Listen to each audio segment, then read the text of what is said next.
e nos é contado hoje como realidade, e o que foi realidade e nos foi contado hoje como mitologia. Tudo nas mitologias foram atos reais? Claro que não. Acréscimos e exageros foram inseridos, mas dizer que tudo foi invencionice dos mais diversos povos antigos é fechar os olhos para a história. O sistema usou a filosofia e o iluminismo, que separou ciência e religião, do estudo geral, pondo em dúvida tudo, a ponto de ser vista como mentira e imaginação.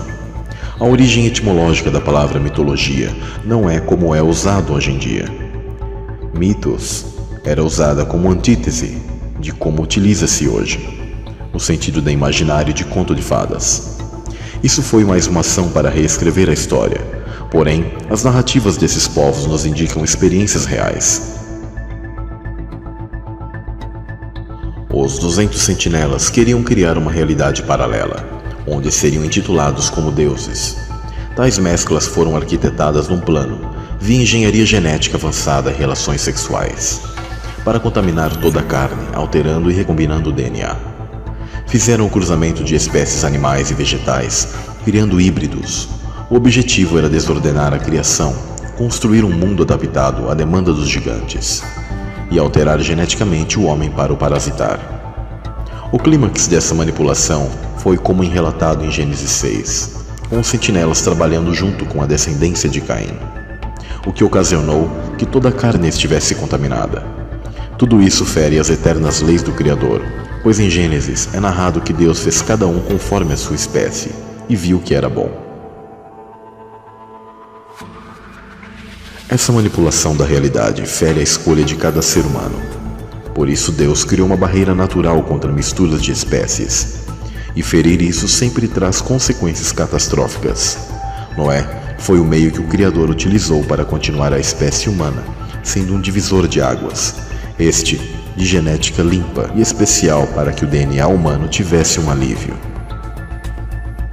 Os anjos caídos corromperam seus caminhos ainda mais e começaram a destruir completamente a criação, pecando não só com as filhas dos homens, mas também contra bestas, pássaros e répteis, trazendo à luz as incríveis criaturas que vemos nos mitos antigos e lendas. Muitos desses híbridos eram adorados como deuses. Na maioria dos manuscritos e lendas antigas, vemos que haviam seres de natureza metade peixe, metade humano. Dagon, uma divindade filisteia, possuía essas características. Os egípcios tinham seus deuses hibridizados com animais. Como a arte imita a vida, contos infantis, filmes e animações retratam um passado sinistro que parece sair de filmes de ficção científica. Príncipes que viraram sapos, ogros verdes com boca grande e que moram em pântanos, entre outros casos. Mas o que é mesmo um ogro? Sim, por mais estranho que pareça, é uma hibridização de humano com um sapo. O minotauro é um humano com um touro, um centauro, um humano com um cavalo, uma sereia é uma mulher com peixe. Esses acontecimentos estão narrados em Gênesis e no livro de Enoque. Ficaram conhecidos como os dias de Noé, onde casavam e se davam em casamento. Com relação à humanidade, essa mistura fez surgir os semideuses gigantes, nefilins, os heróis da antiguidade, os valentes e seres de renome. Naqueles dias, havia nefilins na terra. E também posteriormente, quando os filhos de Deus possuíram as filhas dos homens, e elas lhe deram filhos. Eles foram os heróis do passado, homens famosos. Percebemos que no trecho inicial do versículo, se refere à semente de Caim. E posteriormente, quando os sentinelas desceram e possuíram as filhas dos homens, tal semente dos caídos teve seu apogeu genético com o sangue dos sentinelas, resultando em nefilins mais fortes do que os nefilins da semente de Caim. O DNA humano e animal estava sendo recombinado entre si, e também com o DNA dos anjos caídos. Os gigantes devoraram toda a produção da terra, animais e vegetais. Os 200 sentinelas tiranizaram os homens e estabeleceram um caos na terra, com violência, injustiças, fornicações, imoralidade, idolatria, feitiçarias e artes místicas. Ocorreram guerras entre raças diferentes e gigantes, assim como descrito de Titanomáquia dos gregos antigos. Além de serem maiores e mais fortes, os gigantes possuíam poderes místicos. Em Enoque 19:2 é narrado: e sendo numerosos em aparência, ou assumindo muitas formas, profanaram os homens e fizeram com que errassem. Esses terríveis acontecimentos foram a causa da intervenção do Criador. Logo Deus viu no dilúvio uma forma de limpar a terra dessas aberrações, aniquilando toda a carne que havia se corrompido, com exceção de um homem e sua família, Noé.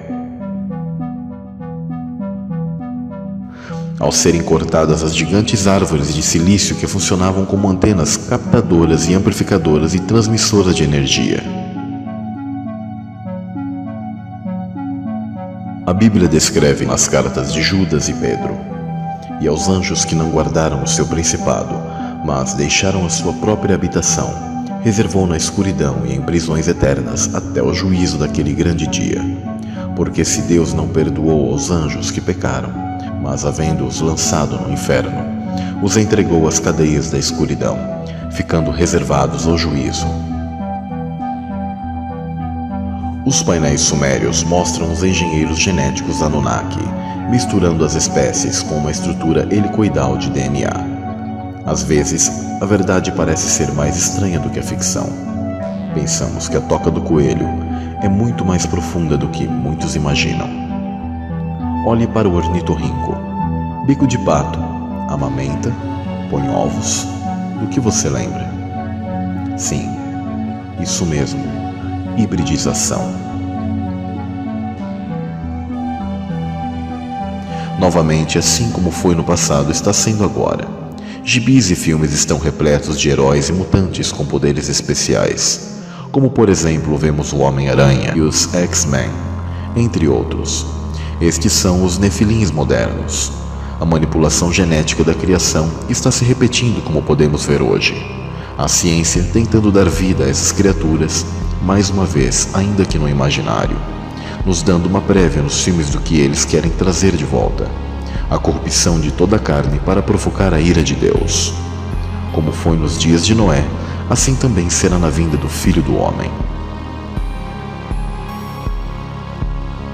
O grande dilúvio foi um reset do sistema operacional terrestre para pôr o vírus em quarentena e fazer um backup dos arquivos via Noé.